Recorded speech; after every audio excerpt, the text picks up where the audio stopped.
अन्य समाचारों तरफ आगळ વધીએ તો સ્થાનિક સ્વરાજની ચૂંટણી 2026માં પક્ષ વિરોધી પ્રવૃત્તિ કરનારા સામે મહેસાણા ભાજપે લાલાંક કરી છે।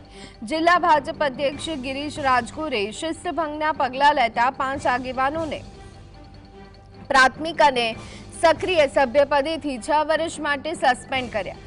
સસ્પેન્ડ કરાયેલા નેતાઓમાં પૂર્વ ઉપપ્રમુખ જગદીશ પટેલ, એપીએમસી ઉનાવાના ડિરેક્ટર સુરેશ પટેલ, ખેરાલુ તાલુકા ભાજપના પૂર્વ મહામંત્રી દિનેશ ચૌધરી અને પૂર્વ તાલુકા પ્રમુખ પરેશ પટેલનો સમાવેશ થાય છે। આ ઉપરાંત કોંગ્રેસમાંથી ઉમેદવારી કરનાર કલ્પેશ પટેલને પણ સસ્પેન્ડ કરાયા।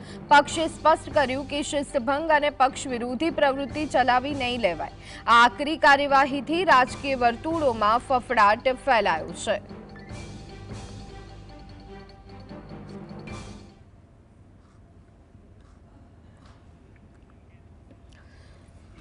તો આજ અંગે વધુ વિગત મેળવી લઈએ। સંવાદદાતા સંકેત અમારી સાથે ફોન લાઈન પર જોડાઈ ગયા છે।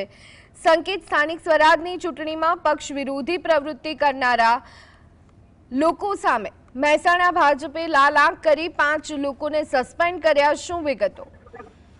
જો હાલ વાત કરવામાં આવે તો જે સ્થાનિક સ્વરાજની ચૂંટણી હતી તે ગત રોજ યોજાઈ ગઈ હતી। તેમાં પક્ષ સાથે જોડાયેલા પરંતુ પક્ષ વિરોધી કામ કરનારા જે 5 વ્યક્તિઓ હતા જિલ્લાના, તે 5 વ્યક્તિઓને મહેસાણા જિલ્લા પ્રમુખ ગિરીશ રાજગોરે લાલાંક કરી છે। આ સમગ્ર બાબત છે તેમાં પક્ષ વિરોધી જે કામ કર્યું છે તેના વિરોધમાં તેમને અત્યારે હાલ લાલાંક કરીને 5 વ્યક્તિઓને અત્યારે હાલ તાત્કાલિક ધોરણે તેમને સસ્પેન્ડ કર્યા છે। સાથે સાથે તેવી સૂચન પણ આપ્યા કરે છે, તેમનું સભ્યપદ રદ પણ કર્યું છે અને આવનારા 6 વર્ષ સુધી તેઓ સસ્પેન્ડ રહેશે તેવી સૂચન પણ પત્રમાં ઉલ્લેખ કરીને કહેવામાં આવી છે।